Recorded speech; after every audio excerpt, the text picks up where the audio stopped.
Caríssimas senhoras e senhores, boa noite para todos. É com muita alegria que estamos de volta para realizarmos mais um programa, mais um estudo em torno do Apocalipse do Vidente de Patmos. Nesse momento, eu agradeço a audiência, a presença de todos, convidando os nossos queridos companheiros e amigos para nos acompanhar na oração que dará por início os trabalhos da noite. Agradecendo a espiritualidade pelo apoio, pelo amparo, pelo esclarecimento, que nesse momento todos nós juntos possamos estabelecer um momento de interiorização. Vamos nos desconectar das questões do mundo. Vamos, nesses momentos, sentir o nosso corpo. Vamos respirar com leveza, com tranquilidade. Vamos nos perceber numa integração corpo-espírito. Vamos, nesse momento, perceber o ambiente espiritual que nos circunvolve. Nós estamos, nesse instante, recebendo a presença dos espíritos que nos acompanham. Eles sabem que nas noites de quinta-feira nós estamos juntos, de mãos dadas espiritualmente, pelos ideais. E por isso, eles assumem responsabilidades conosco também. E adentrando cada lar aqui representado, os benfeitores chegam para trazer aqueles elementos para nos auxiliar. A medicação para nós e os nossos familiares. Nesse momento, nós agradecemos, Jesus, por tudo que tens nos oferecido. O dom da vida, a oportunidade de estudar, esse momento de integração, junto com aqueles que estão em busca do aprendizado para servir cada vez melhor. Obrigado, Senhor Jesus, Mestre de nossas vidas. Abençoe a todos aqueles que dirigem o nosso país, as nossas instituições. Abençoe, Senhor, a todos aqueles que se encontram enfermos, acamados, encarcerados, perdidos pela via pública. Os que fomentam guerras, intolerâncias partidárias, ódio. Envolva, Senhor, para que a tua paz se faça no reino de cada coração. E assim, Mestre amado de nossas vidas, nesse instante, pedimos a espiritualidade que tutela a nossa jornada,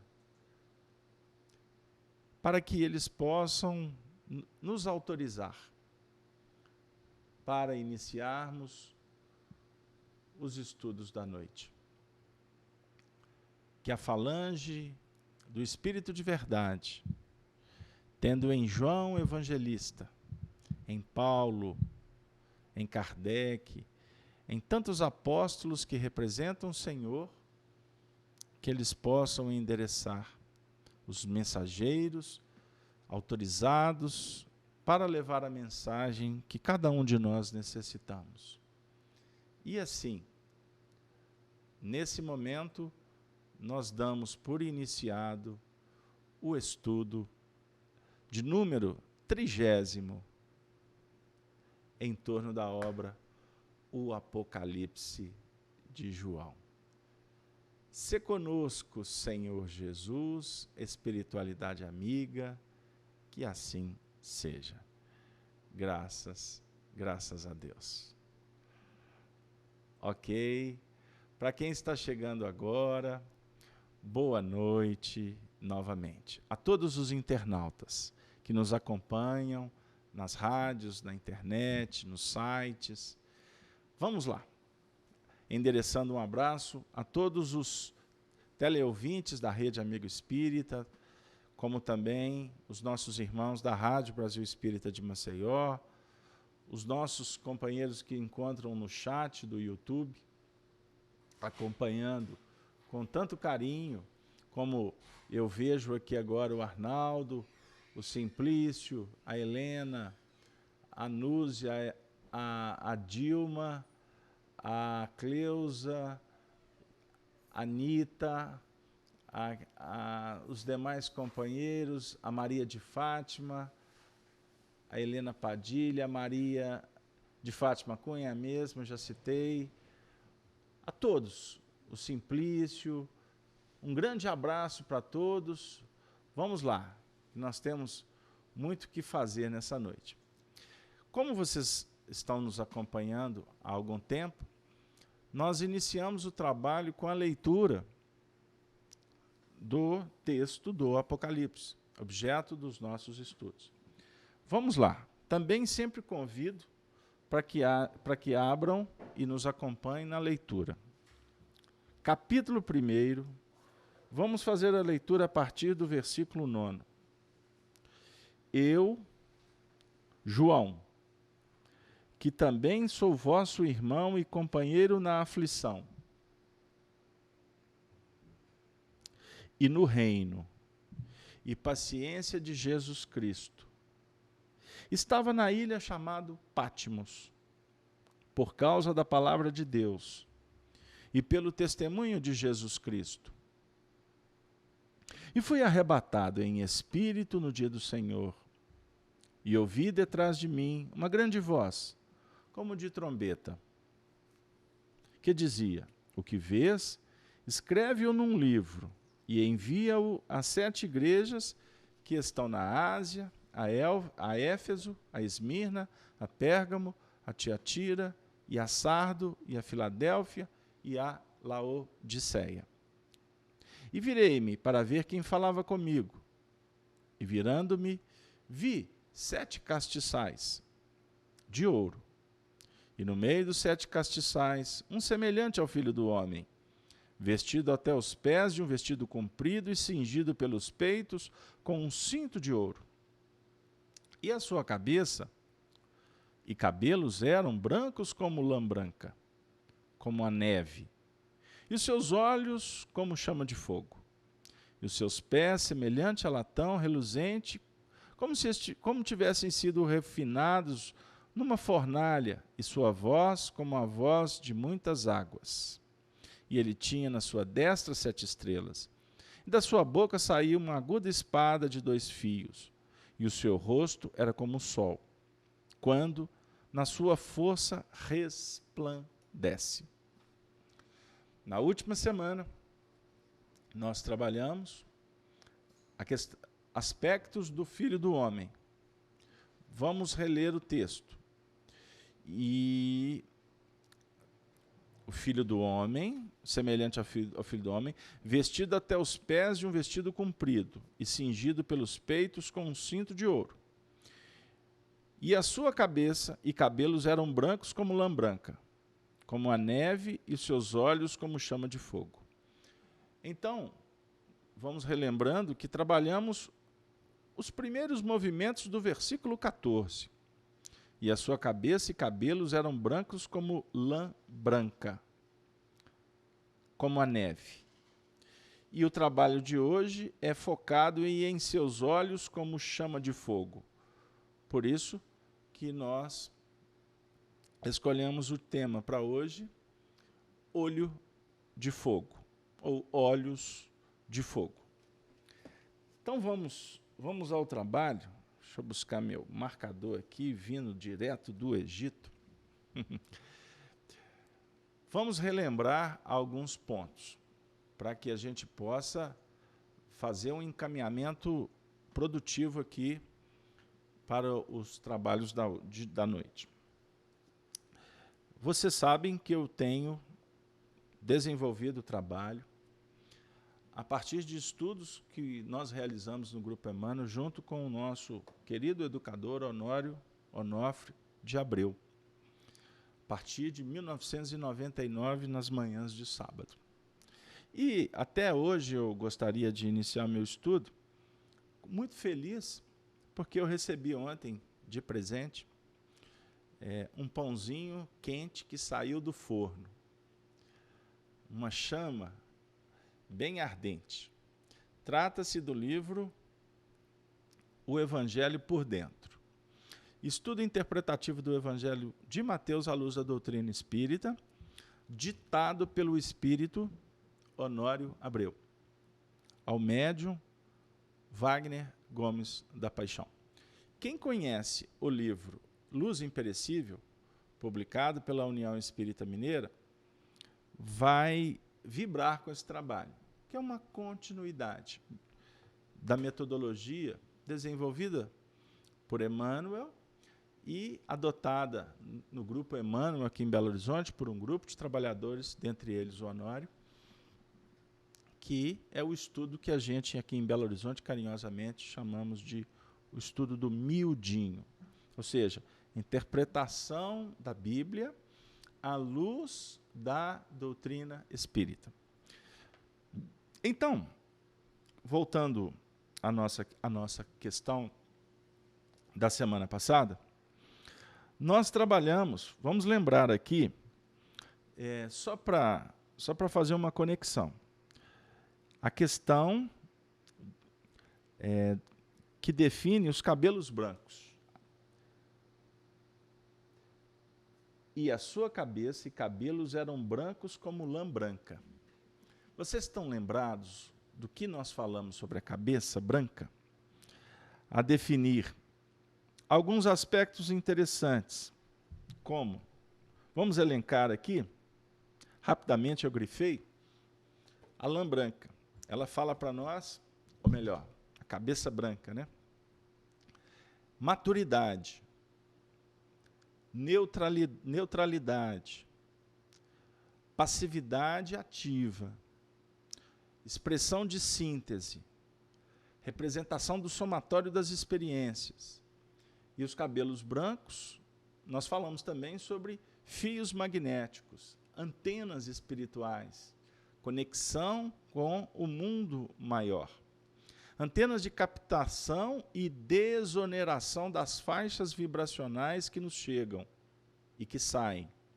Isto é, num plano a ser analisado com muita tranquilidade, sem misticismo, dentro da faixa evolutiva em que o conhecimento adquirido nos permite operar. Vamos lembrar Emmanuel falando da mente como espelho da vida. A mente que tem um papel de refletor. Então, a mente registra a luz, assimila, decodifica e expande. E esse processo vai definindo, no seu mecanismo, o crescimento do espírito e a sua maturação. Então, se anteriormente a própria história nossa consignou os avatares, os líderes, com aquela apresentação de anciões, define para nós o símbolo, não da velhice física, mas das expressões que a maturidade apresenta para nós, a autoridade espiritual necessária e imprescindível, vamos dizer assim, para crescermos, para nos graduarmos em nível espiritual. Não sei se deu lá. Então, vamos fazer essa análise inicial porque ela é fundamental para que a gente caminhe em território adentro agora da continuação do versículo. A gente vai observando alguns aspectos interessantes sobre o Filho do Homem. O Filho do Homem, aqui apresentado por João, é cheio de detalhes. São símbolos extraordinários que precisam ser tratados com cuidado, com paciência, com resignação, com obediência, com perseverança. Características importantes do processo educativo do Espírito. Porque o Filho do Homem representa para nós o futuro da raça. O Filho do Homem representa o porto que nós vamos atracar, o porto seguro da nossa consciência espiritual.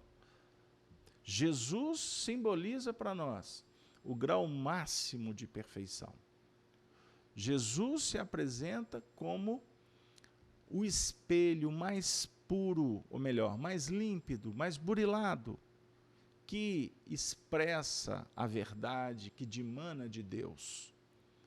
Então, ele se autoproclama o Filho do Homem.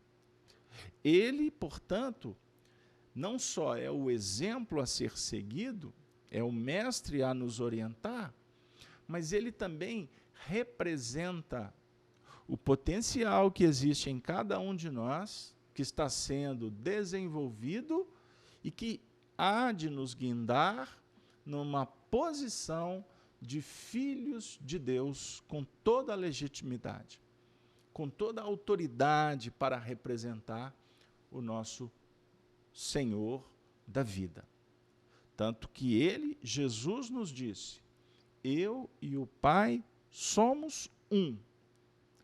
Eu não venho de mim mesmo, eu venho em nome daquele que me enviou realizar a sua obra. Um dia, cada um de nós, observemos bem, cada um de nós vamos afirmar com muita pujança que nós estaremos operando em nome do Senhor da vida. Deu lá? Isso é importante para nós trabalharmos assim com muita paciência, com muita tranquilidade nessa dinâmica evolucional. Certinho? Bom, então, eu estou hoje um tanto quanto ansioso para entrar já nessa questão da continuação do versículo, embora nós tenhamos que falar ainda da questão da neve, porque os cabelos eram brancos como lã branca e como a neve. A neve e os seus olhos como chama de fogo. Então, se a gente faz uma leitura rápida, poderíamos deduzir que o cabelo era branco como uma lã branca e a neve aqui apenas como um efeito didático comparativo. Mas nós poderíamos também caminhar na reflexão em alguns pontos aqui muito interessantes. Quer ver? Olha para vocês verem ainda sobre essa questão da lã. Olha o que o Honório trouxe para nós na época. Lã branca, como a neve. Esta lã branca é uma comparação linda.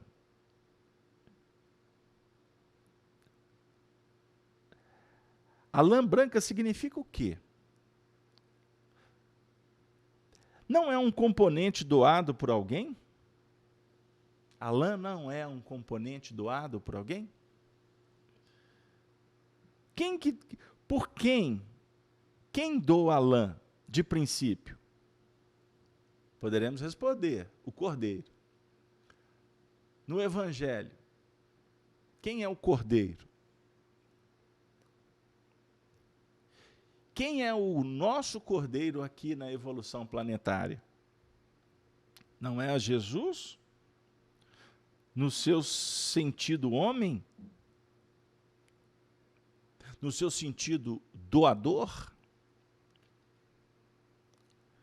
no sentido definindo um ângulo de similitude. Então ele doa a própria vida.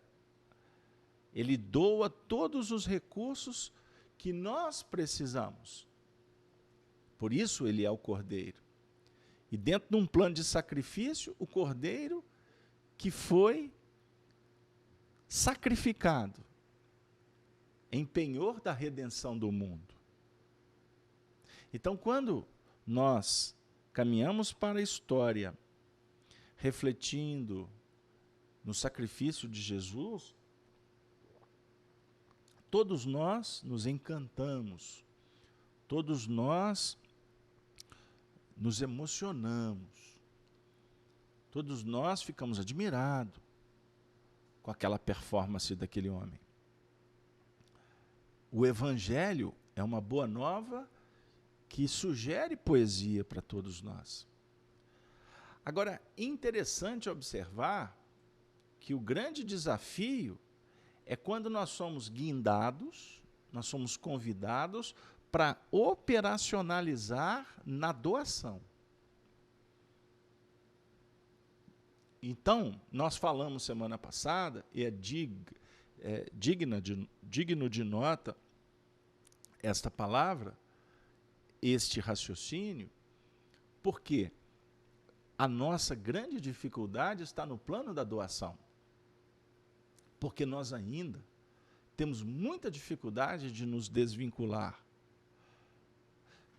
para doar. Por isso é que o Emmanuel nos sugere uma lei de vinculação a partir de desvinculações. Muitas vezes nós queremos nos desvincular, mas sem vincular.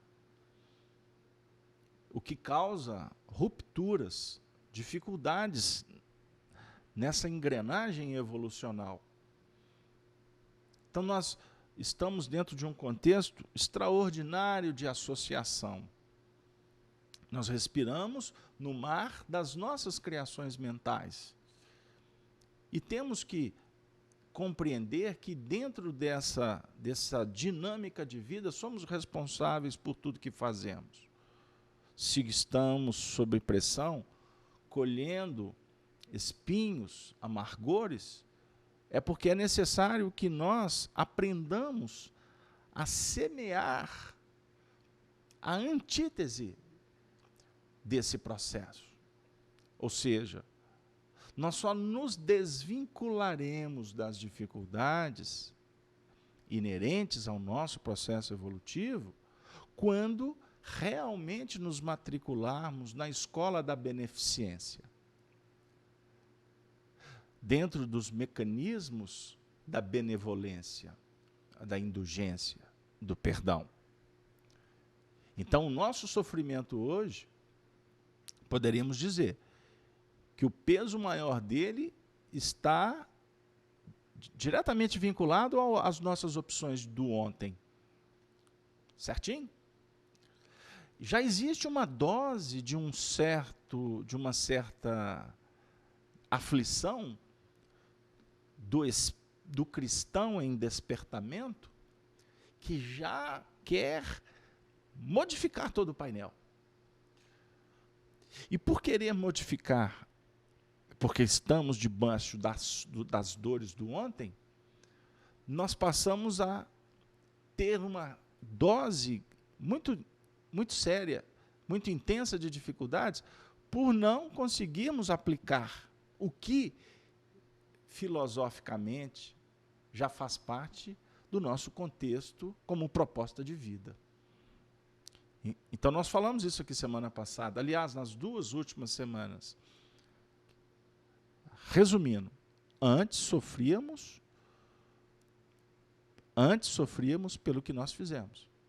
Hoje, poderemos dizer que somos candidatos a um outro tipo de sofrimento, que não é um sofrimento, é uma angústia, uma certa aflição, por não conseguir operar dentro dos mecanismos fertilizados e fertilizantes dimanados do Filho do Homem, que nós já estamos conseguindo ver os seus reflexos por estas escolhas da atual conjuntura, das nossas opções do agora. A gente começa a observar Jesus de uma maneira diferente.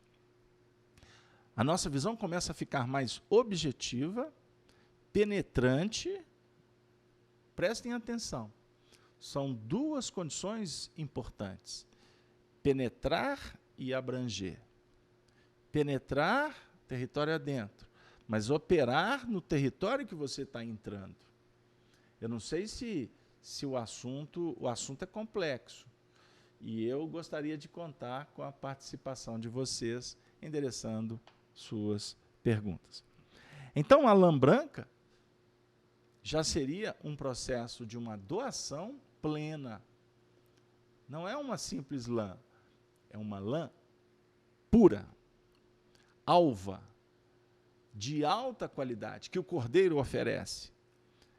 Então, para ficar mais claro um pouco, clareando mais um pouco, nós estamos nos candidatando a nos tornarmos cordeiros.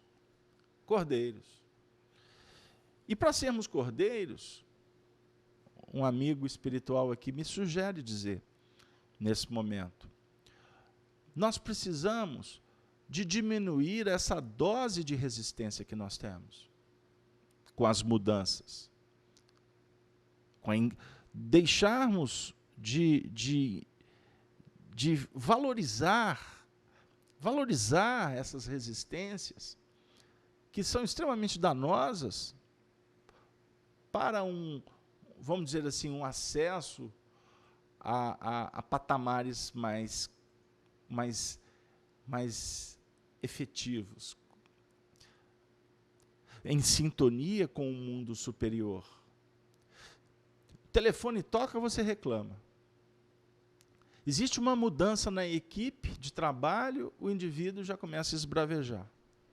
O patrão define uma diretiva, o indivíduo já sai com pau e pedra na mão. Isso é intolerância. Né? O querer consertar o mundo, o se tornar o chato, o arbitrário, o definidor. Aí muitas vezes vem alguém e diz assim, poxa, mas você está muito intolerante. Não estou não. Quando alguém te afirmar, você está intolerante, preste atenção nesse discurso, porque ninguém vai te dizer isso à toa. Então, a intolerância que nesse mundo atual nosso está cada vez mais acirrada, né? Intolerância, por exemplo, esse momento político nosso. Observem que os idealistas abraçam ideais e se confundem na operação desses ideais. Porque nós devemos todos verificar a causa, o motivo, as consequências, e não ficarmos presos em conceitos, em vestir uma camisa, como se fôssemos torcedores de futebol em todos os lugares que a gente vai, em todos os ambientes da sociedade. Se estiver vendo a vida pela minha cartilha, bem, se não, pau nele. Não pode ser assim. Inclusive, isso nos demonstra com muita clareza porque que existe um total enceguecimento quando se junta os grupos que vão defender os seus pontos de vista. Se torna um processo fascinador. Então é necessário muita prudência, muito carinho, muita paciência, uma dose de indulgência com o semelhante, com as falhas, sermos benevolentes no falar, no agir, no vibrar, no sair, no chegar. Então tudo isso vai apontando para nós essa dinâmica do Cordeiro. Essa dinâmica do Cordeiro, ela é extraordinária. E até, diga-se de passagem, vale uma nota. Jesus não veio aqui para combater a treva. Observem bem, ele não veio combater a treva, porque se ele fosse combatente, no seu sentido de sair esbravejando no mundo de fora, o evangelho seria uma proposta contraproducente. Ela não teria a didática exuberante que ela tem. Então nós nos confundimos exatamente na hora de pôr o evangelho em prática. Aí vem os discutidores e falam assim, mas Jesus saiu lá no templo com a azorrague na mão. Ah, pois é, mas o azorrague foi aplicado no lombo do fariseu ou do animal? Então nós temos que verificar até os símbolos. E cuidado, porque até em nome do evangelho nós podemos estar promovendo a treva, dizendo-nos agentes da luz. Não foi o que fizemos com as cruzadas? Guerra Santa? Na Inquisição? Não foi isso? Então costumamos, até nas defesas dos princípios que norteiam as atividades ditas cristãs, estarmos agindo como agimos no passado, e por isso acaba que as dificuldades da atualidade vêm a nos ensinar, vêm a apontar alguns horizontes para que a gente possa ampliar a visão. Opa! E falar em visão, a gente vai caminhando para estas questões. É necessário, portanto, amigos, verificar que, olha que interessante aqui, nós vamos caminhando para a conclusão desse ponto, já abrindo a razão para verificar a questão necessária, propostas pela conduta sábia, equilibrada, pacífica, mas extremamente ativa. Mahatma Gandhi promoveu uma verdadeira revolução que redundou na libertação de um povo. Mahatma Gandhi nunca levantou para atacar.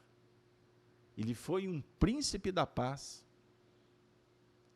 e promoveu, sim, um movimento que representa o movimento íntimo do ser, que luta contra as adversidades de fora e de dentro, para se libertar desta ambiência transitória da Terra.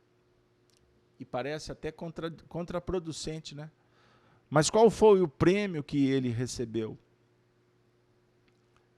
Ah, alguém pode dizer, uma bala que mandou ele para o mundo espiritual.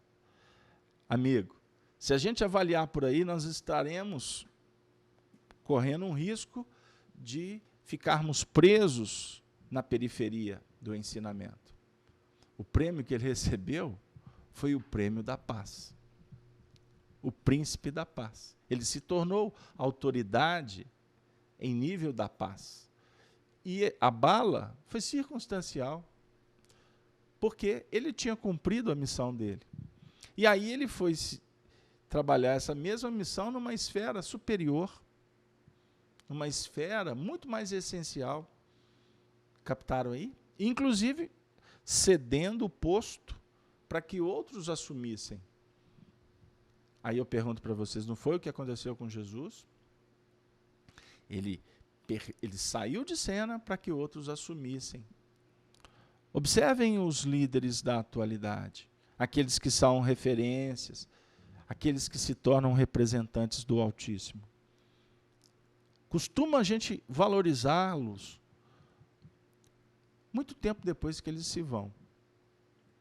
Porque durante o período do convívio, do aprendizado, a gente não verifica a essência do conteúdo que eles estão passando.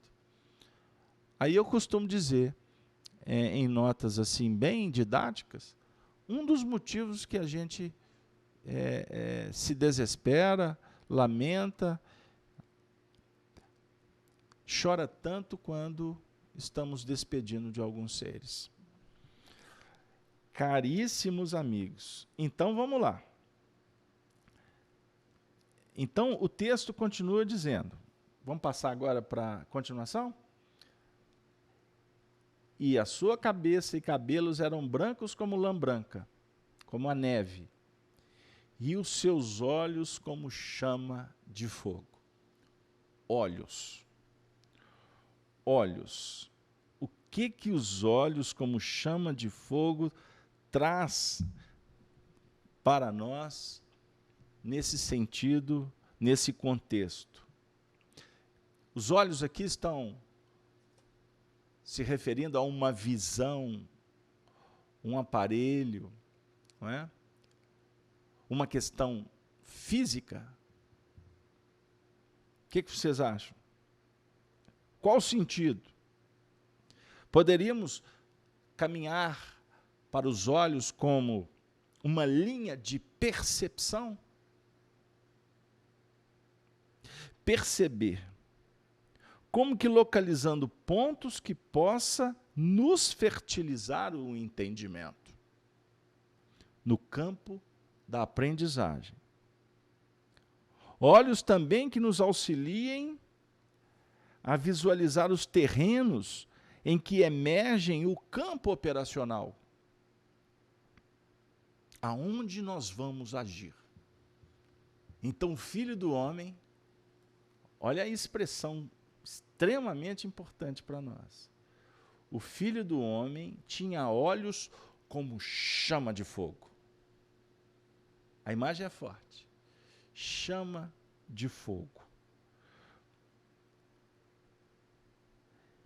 Aí a gente pode caminhar com expressões, olhos como chama de fogo, num sentido muito especial no decorrer do Apocalipse. Nós vamos encontrar. Olha que interessante. Olhos como instrumentos perceptor, identificador, definindo um papel profundo da mente. Agora, é importante a gente conjugar os olhos tendo como base todos os demais sentidos. O que vai ampliar esta visão? Aí passará a haver uma ação a definir olhos que veem com profundidade. Nós aprendemos em doutrina espírita com Allan Kardec que o nosso sexto sentido, a mediunidade, sexto sentido, uma abordagem de Charles Richer, por exemplo. Então nós temos o tato, o paladar, a audição, a visão, não é isso? O olfato. São os nossos 5 sentidos. Então, por exemplo, Kardec questionou e escreveu para nós sobre a mediunidade da clarividência, a vidência. O médium vidente ver com os olhos? Afirma os espíritos. Não. O médium vê com a alma. O médium audiente ouve com os ouvidos? Não. Ele ouve com a alma. E por aí vai. Então, quando o Chico, por exemplo, na sua mediunidade de efeito físico, dele exalava éter ou perfume de rosas, não é? As pessoas que estavam próximas, em alguns momentos, sentiam o cheiro com a percepção física, porque havia, portanto, um fenômeno mediúnico de materialização. O Chico doava ectoplasma. Todos possuímos ectoplasma. Uns em muita abundância. O caso do Chico era abundância, porque ele recebeu um tônus energético, uma carga de fluido vital que favorecia o processo mediúnico dele. Então, o planejamento reencarnatório mediúnico de Chico Xavier foi todo ele objetivando a mediunidade. Se vocês quiserem mais dos bastidores da mediunidade do Chico, leiam o livro Nos Domínios da Mediunidade, psicografada por ele mesmo, ditado pelo Espírito André Luiz, no capítulo 16, Mandato Mediúnico, é o capítulo. Estudem o Chico Xavier, que está ali, um médium ou uma médium que recebeu um nome, um cognome, um codinome para disfarçar, na realidade, o que representava o Chico Xavier. Continuando, as pessoas percebiam. Mas, por exemplo, aconteceu sem número de vezes de pessoas estarem próximas do Chico ou de outros médiuns e perceberem essências espirituais que outros não perceberam. Então, nesse caso, não estava havendo uma materialização ostensiva.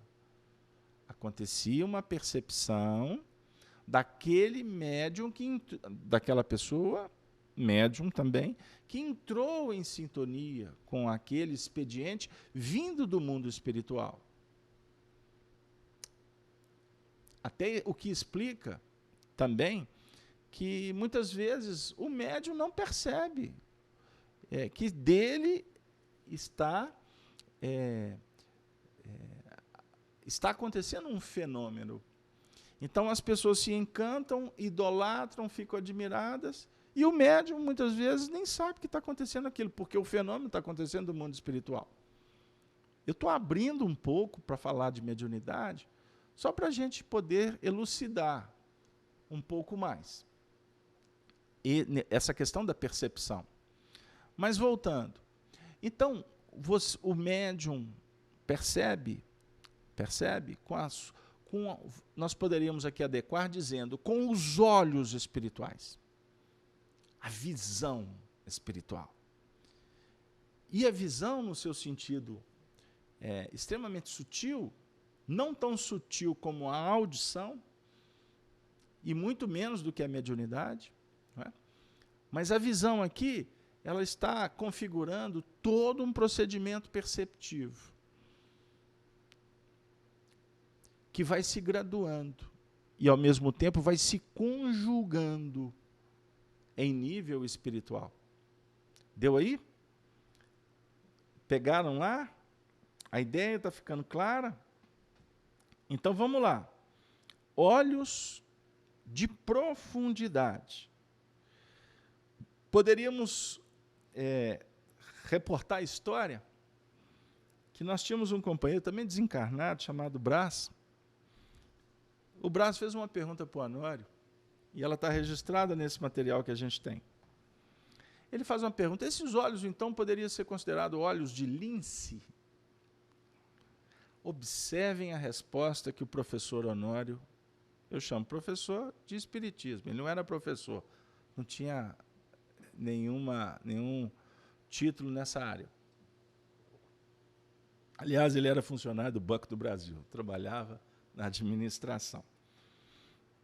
Ele falou o seguinte, que a gente olha, nós temos que tomar muito cuidado.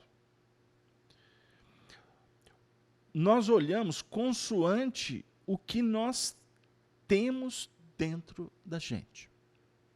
Você não vê, na verdade, o que está lá fora. Você vê fazendo uma conjugação com o que você traz de dentro. A imagem, o som, o cheiro, o toque, ele tem o seu sentido físico, que vai mandar uma mensagem, né, para ser interpretada pelo seu cérebro, mas a visão de profundidade, ela tem a ver com a nossa realidade espiritual, com o seu estado emocional, com os seus objetivos de vida. Por isso, nós temos que analisar com muito cuidado o que nós vemos. Por quê? Nós então vamos ver de acordo com os nossos padrões. Devemos ter muita certeza do que a gente está vendo. Constate. Veja de novo. Às vezes, eu vou trazer palavras do Honório. Nós estamos criando uma equação com conclusão distorcida. É muito comum a gente viver essa experiência. Alguém fazer um diagnóstico da nossa vida íntima que não é o real. Mas nós não podemos invalidar o que pesou na análise do semelhante, embora muitas vezes seja muito ruim. Por quê que nós não podemos invalidar quem está nos observando e tirando conclusões? Porque esse está em processo de aprendizado como nós estamos. Estão de acordo? É preferível que a gente analise e procure tirar pontos que favoreçam o nosso crescimento, seja em função dos erros ou dos acertos da interpretação. Observemos agora, ou vamos nos posicionar, analisando como que nós enxergamos a vida e apropriamos destas conclusões para definir as nossas atitudes. Se existem aqueles que analisam a nossa vida, tirando conclusões que para nós são indevidas, não são conclusivas em vários aspectos, vamos agora nos colocar na condição daqueles que estamos analisando o comportamento do outro. Tirando conclusões que muitas vezes amanhã nós vamos nos decepcionar, porque alguém vai chegar e vai nos contar uma outra versão. É necessário a gente penetrar nos assuntos com muito carinho. Todos nós temos os nossos padrões na faixa de visualização que caracteriza, portanto, o nosso grau de evolução. O texto vem dizer: olhos como chama de fogo. Olhos que enxergam, que depreendem, que separam, que equaciona, que tira a escória, identifica a essência para agir de maneira contrária à própria visão, promovendo laçadas que transcendem, que verticalizam, que caracterizam um comportamento que nos vinculam, pelo menos de uma maneira idealista, com os reflexos que nos chegam do amor do Cristo. O Apocalipse é a revelação de Jesus Cristo. Não é a revelação que vem de baixo, é a revelação que vem de cima. Então nós estamos caminhando em doutrina espírita, procurando posicionar o espelho da nossa alma para refletir a luz que vem do Cristo. Só que para manter esse espelho posicionado, nós precisamos de ter olhos de ver e ouvidos de ouvir, conforme a assertiva do Evangelho. Porque nós vivemos, ensina Emmanuel, vivemos em esteiras amplas de reflexos. Os reflexos são disparados pelos nossos sentidos tradicionais. Uma percepção auditiva, uma troca de olhar, uma visão de um acontecimento, um toque numa parede, uma mancha numa roupa, ou a maneira de olhar de alguém.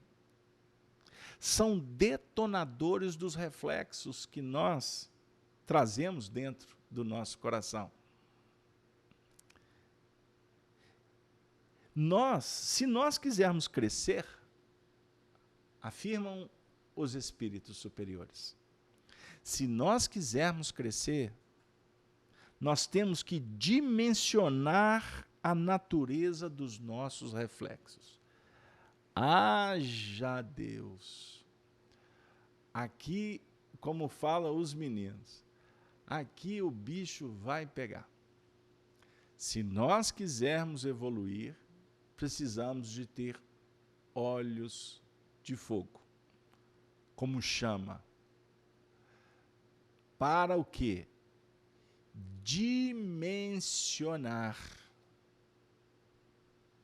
a natureza dos nossos reflexos. Como é que você vai dimensionar a natureza do seu reflexo? A Honório aqui deu uma dica. Querem um exemplo? Eu tenho aqui um símbolo. Esse símbolo é um elmo que me foi presenteado por um amigo quando esteve na capital do Império. Brincando. Na capital da Itália. Ele trouxe de Roma. Eu deixo esse símbolo aqui no meu escritório, primeiro como uma recordação de um amigo, como também uma recordação de alguma forma de passado, porque isso aqui não veio parar aqui à toa. Eu posso olhar para esse elmo. Esse elmo é uma matéria, ele é um esboço. Esse elmo, ele pode despertar reflexos na minha intimidade dos mais variados. Ele pode despertar em mim fúria, ele pode despertar em mim combate, ele pode representar para mim história, ele pode representar para mim um outro tipo de proteção. Paulo fala da armadura da caridade. Ele pode me induzir o bom combate que eu tenho que fazer em nível íntimo. Ele sobre essa mesa. Cada momento que eu olho para ele, ele pode despertar um reflexo da minha intimidade. Ele, o objeto? Não. O objeto, ele está inerte ali, como matéria na nossa dimensão. Porque aqui ele é um conjunto de átomos e etc, etc, etc. Se eu for olhar para ele com olhos de profundidade, ele pode nem existir para mim.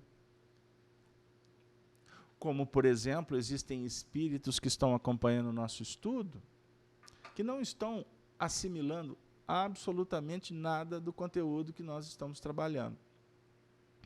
Podem não estar enxergando você, eu. Eles podem estar presos no tempo. Mas, de uma certa forma, se estão intercambiando conosco, nesse momento que eu estou falando do elmo, pode ser que exista algum que possa ser despertado porque eu estou demonstrando, eu estou apresentando esse elmo ao vivo, numa transmissão, e tem muita gente que está acompanhando, que está tendo ressonâncias na sua intimidade, por conta desse movimento que estou fazendo com o elmo. Pegaram aí? Então, quando você bota para fora emoção, sentimento, você está promovendo uma alteração na sua realidade mental, no seu mundo íntimo. E quando você vibra em determinadas faixas, você atrai, como você repele, forças. E, portanto, pessoas. E quando eu falo pessoas, espíritos, encarnado e desencarnado.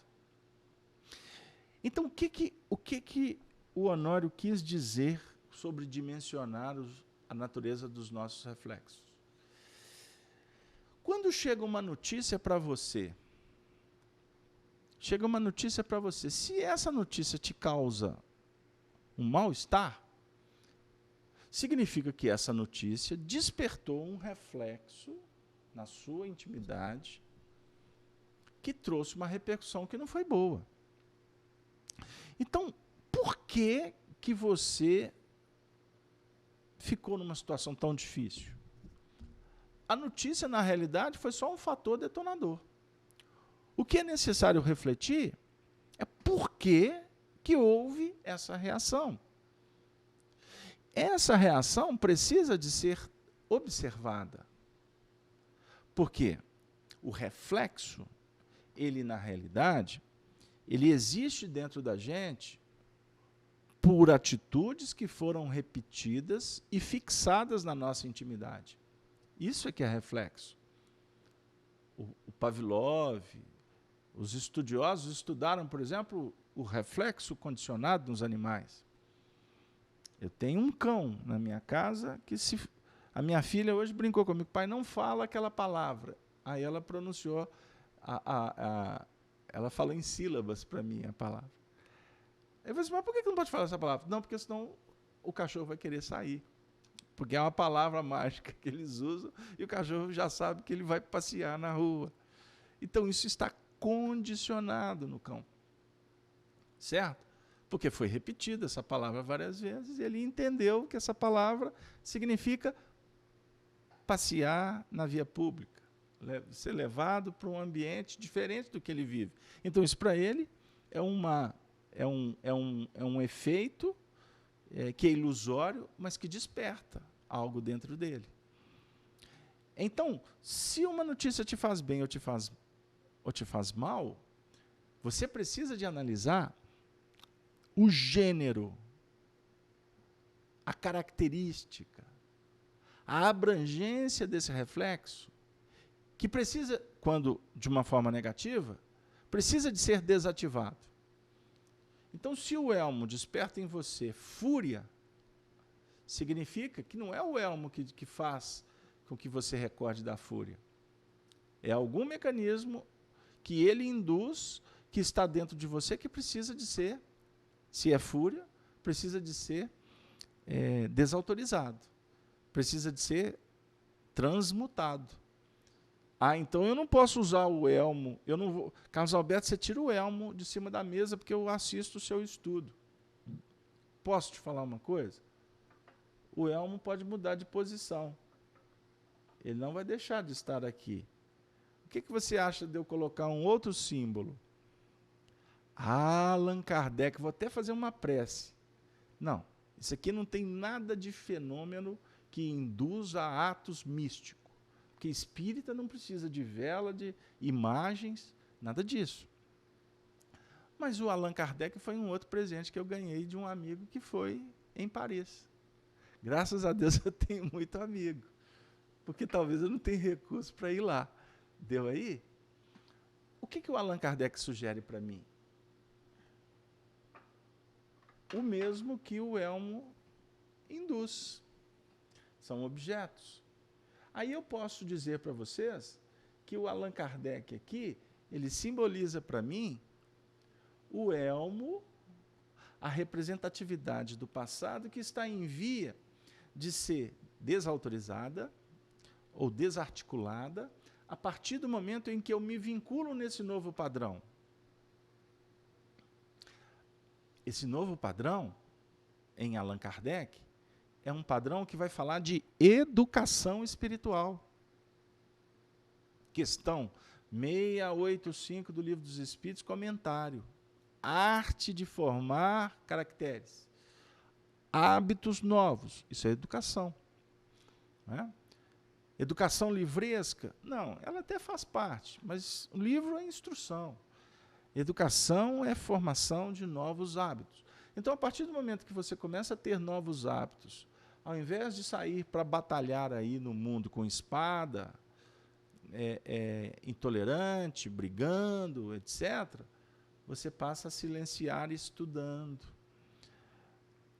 a abençoar a sua vida, abençoando a vida do semelhante, visitando o amigo, o parente, procurando aqueles que estão necessitados, que não necessariamente tenha um vínculo com você.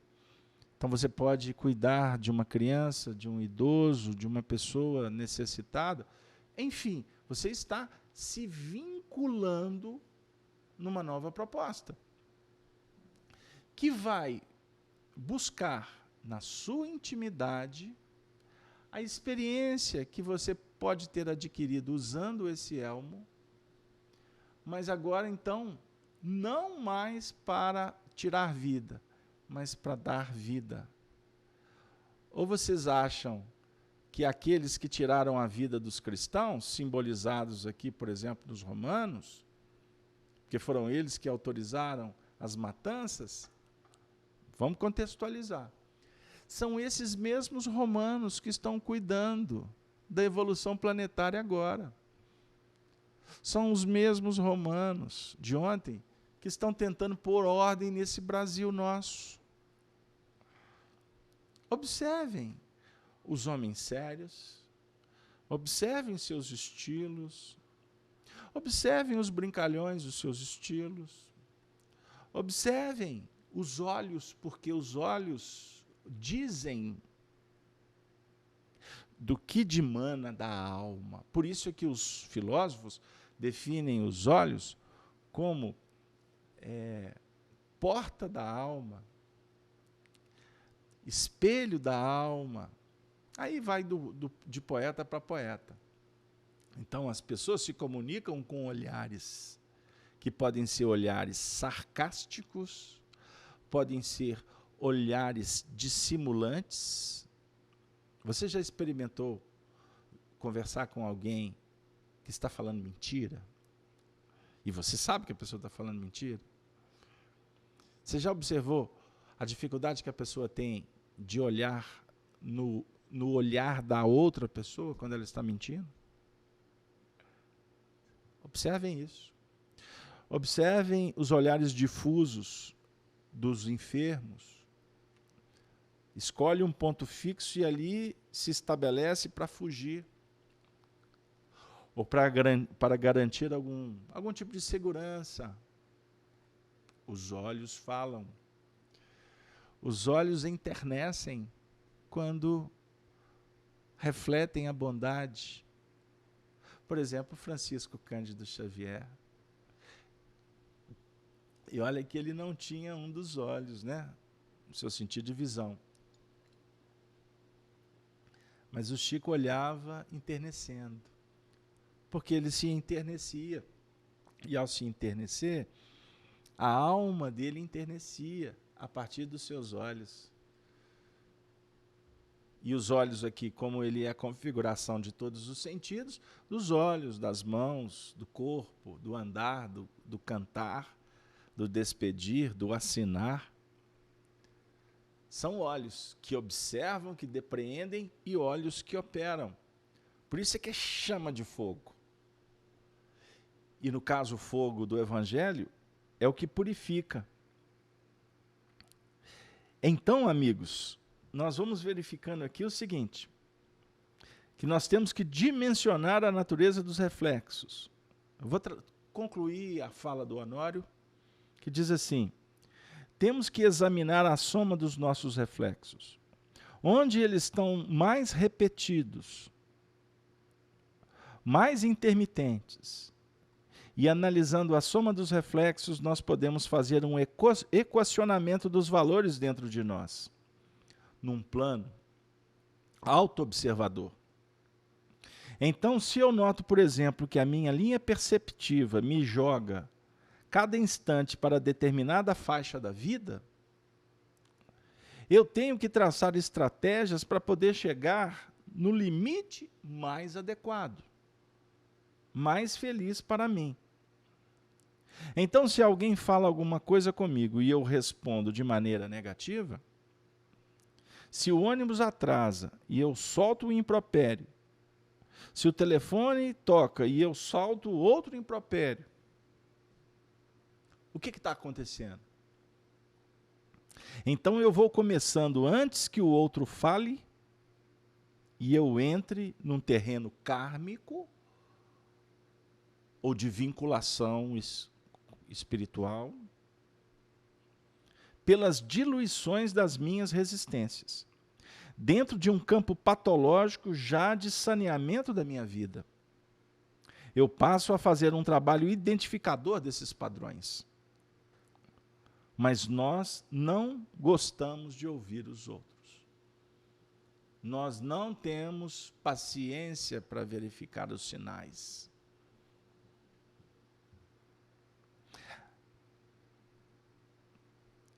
A nossa vida, se a gente fizer uma busca para relembrar fatos, por certo nós vamos encontrar que nos graves acontecimentos, de alguma sorte nós fomos alertados e não demos ouvidos. É preciso saber ouvir mesmo. E nós comentamos outro dia num estudo lá na FEAC, que o tempo atual não é um tempo de falar, é um tempo de ouvir, é um tempo de ver com profundidade. Por isso, o Evangelho, aqui ao nível do Apocalipse, como revelação que sintetiza todas as revelações, define para nós a necessidade de operarmos no amor. Um amor dentro dos parâmetros da justiça. Ou seja, ao invés de preocupar muito com o erro que estou cometendo, eu devo me preocupar com o bem que eu posso fazer.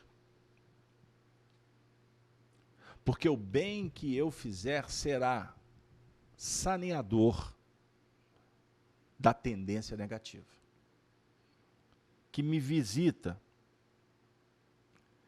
tentando elaborar em novas faixas, novos reflexos serão implementados, que poderão desativar a intensidade dos reflexos menos felizes, que a gente está ainda repetindo. O texto vem dizer que usou da chama de fogo para desativar a inércia e a imobilização daquele companheiro, que era tido como pessoa de má vida. O Evangelho. Jesus utiliza os olhos para chamar para o trabalho.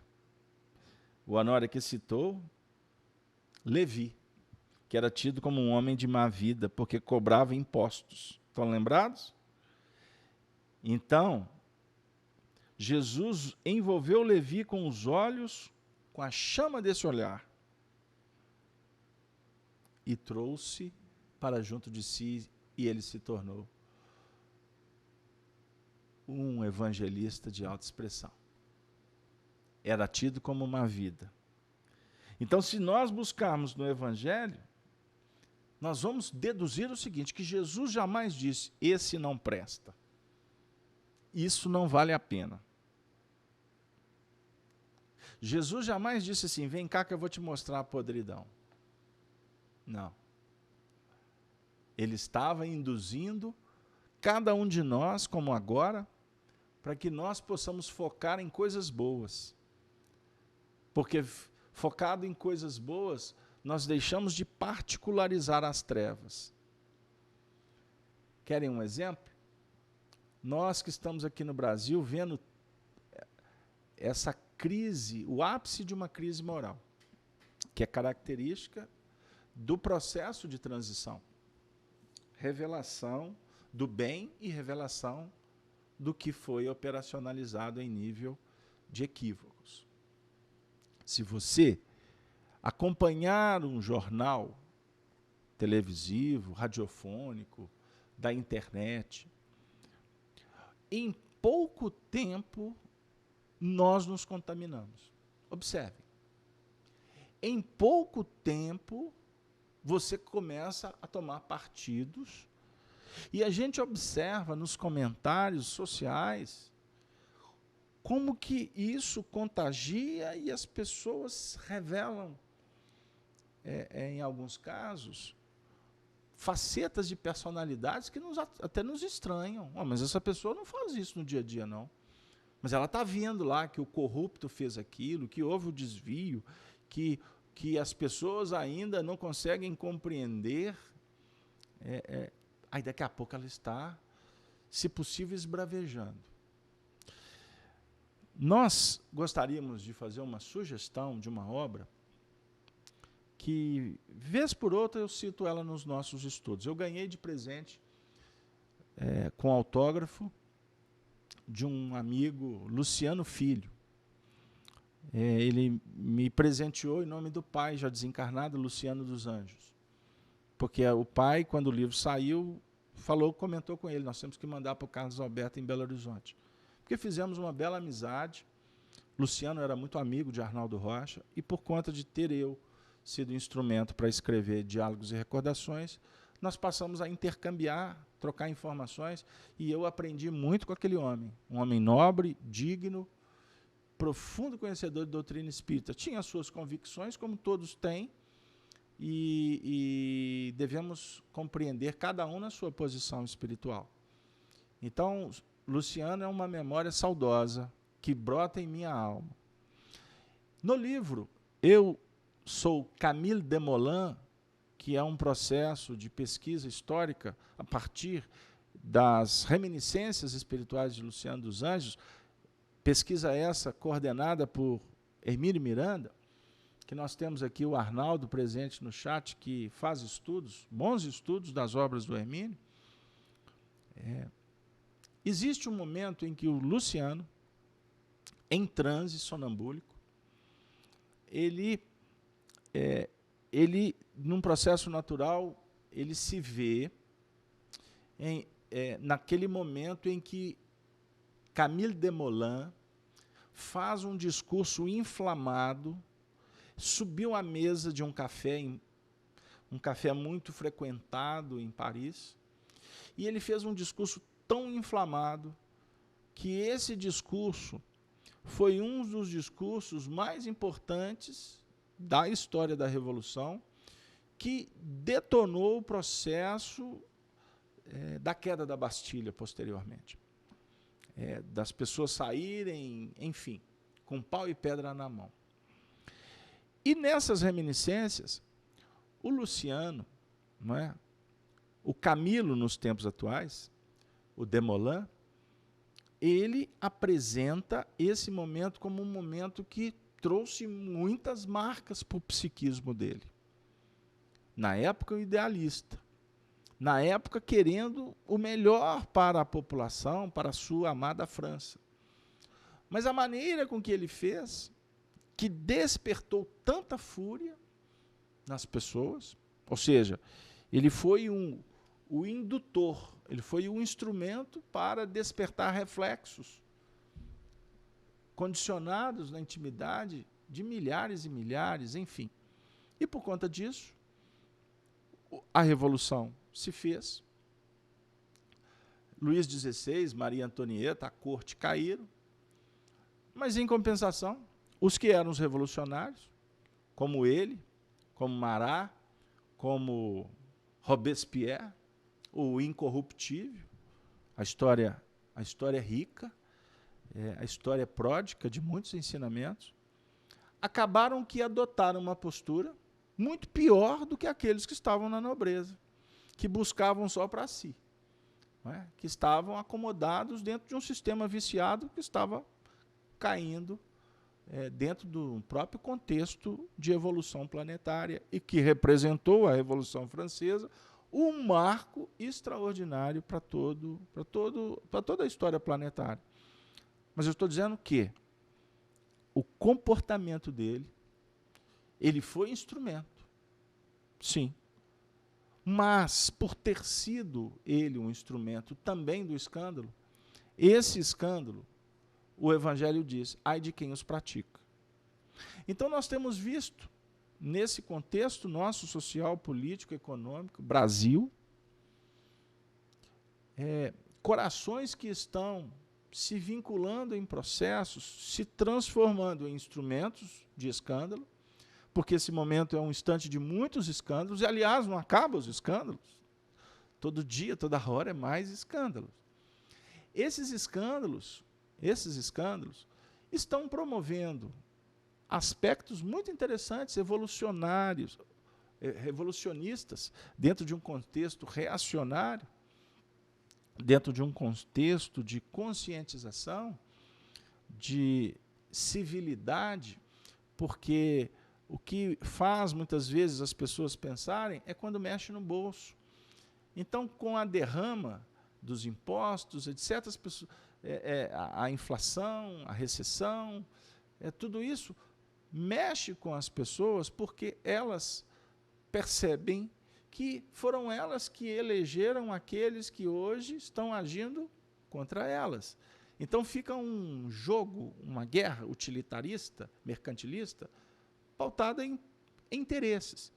Então, como os escândalos vão acontecendo, há uma conscientização. E isso é extremamente importante, inclusive para que todos possam perceber que as mudanças nos tempos atuais não se darão mais pela força impositiva, ditatorial. O grande futuro reserva para nós coisas belíssimas.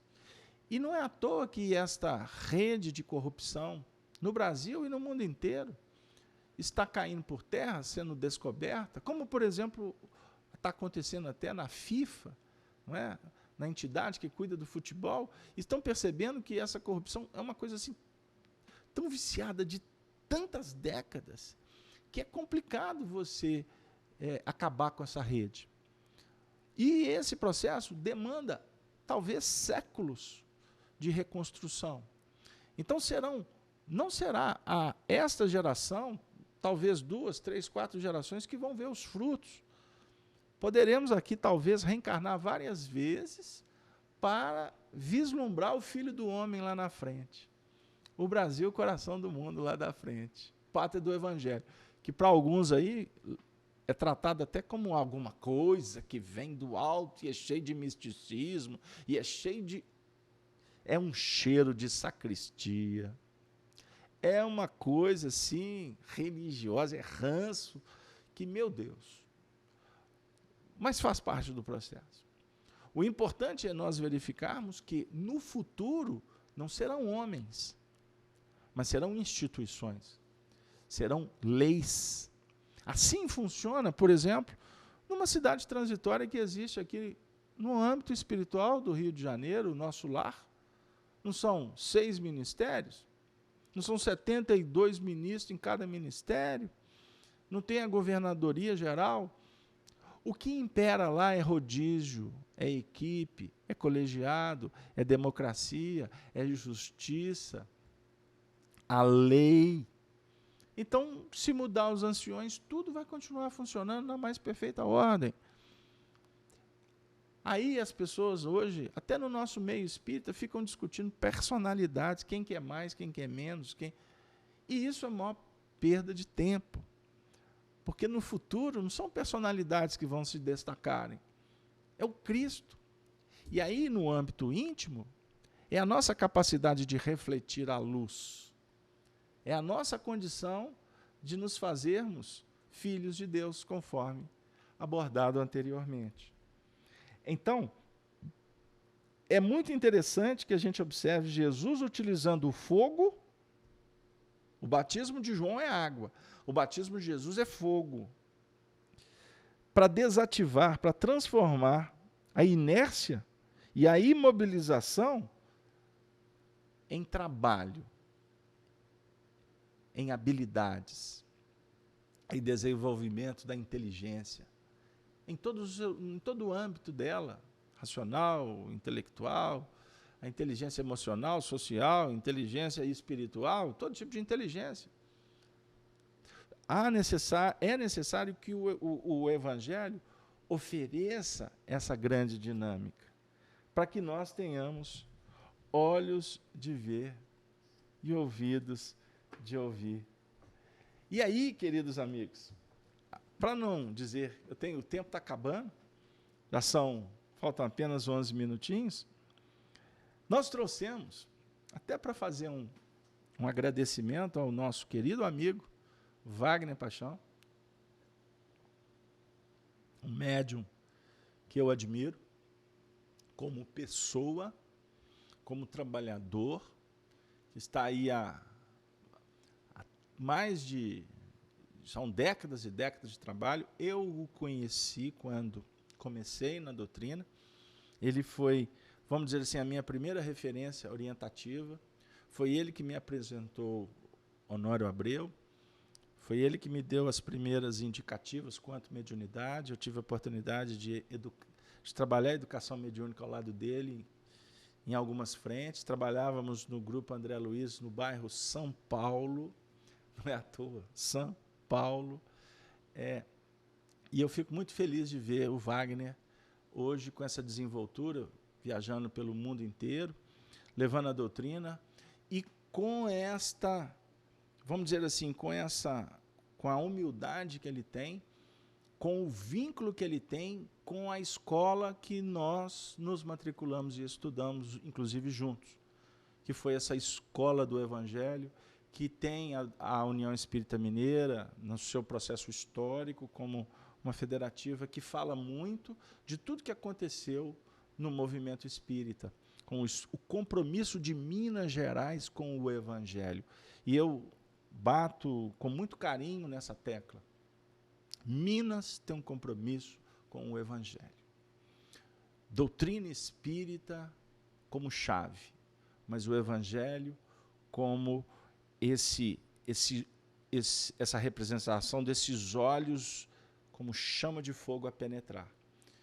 E não foi à toa que a igreja de Lyon, a igreja de João Evangelista, espiritualmente, foi transportada para a capital de Belo Horizonte.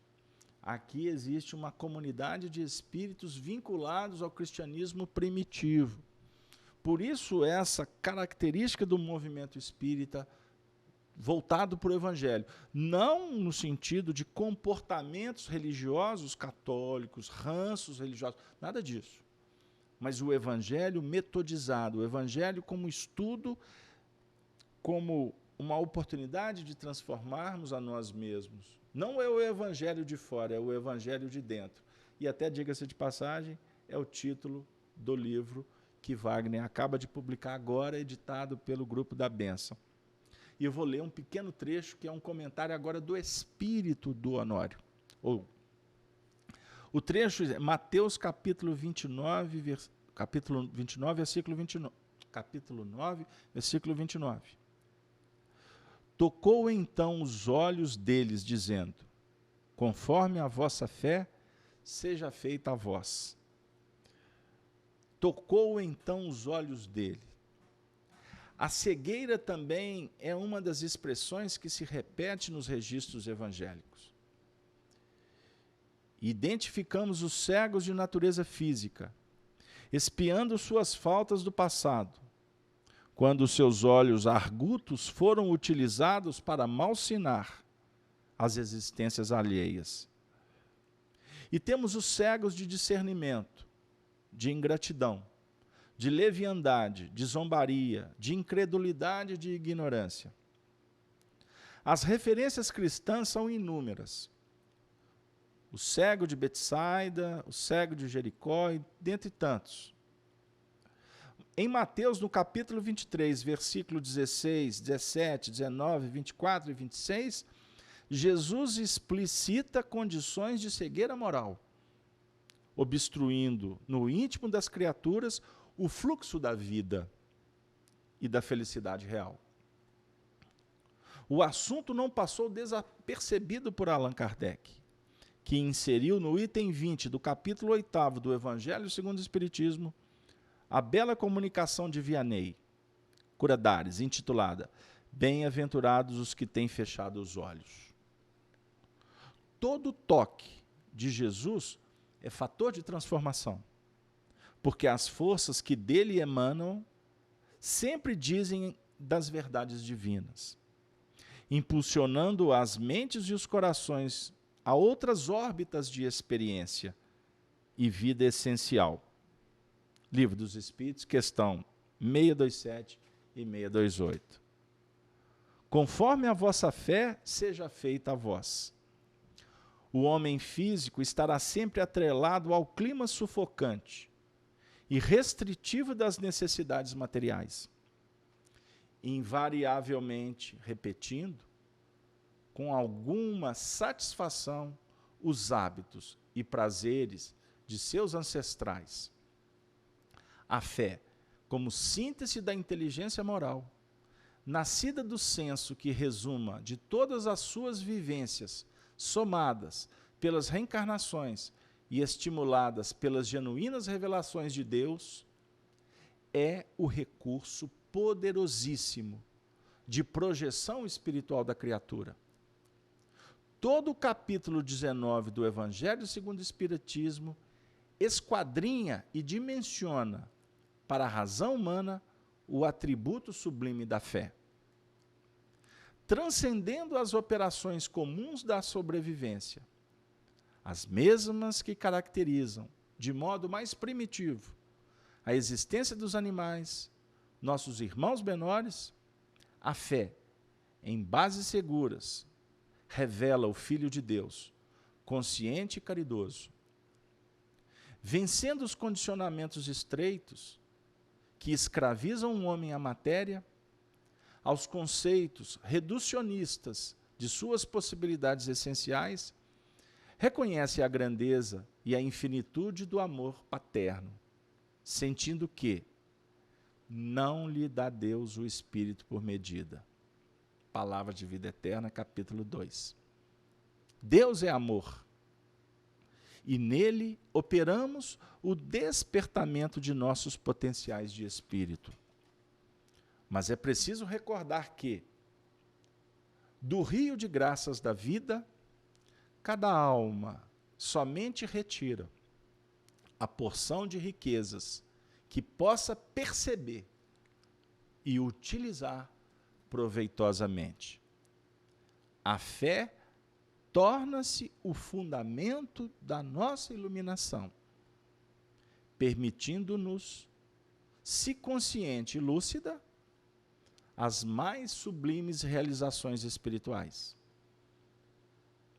Emmanuel, Pensamento e Vida, capítulo 6. Que Jesus abençoe o Honório, que Jesus abençoe o Wagner, e para título de orientação ao estudo, gostaríamos de sugerir, não foi possível trabalhar com vocês, a lição 35 do livro Palavras de Vida Eterna, de Emmanuel, psicografado pela nossa alma querida Chico Xavier.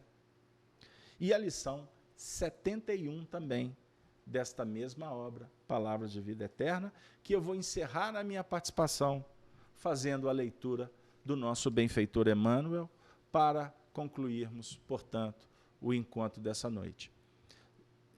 Escreveu, através de Chico, o evangelizador do Brasil. Olhos.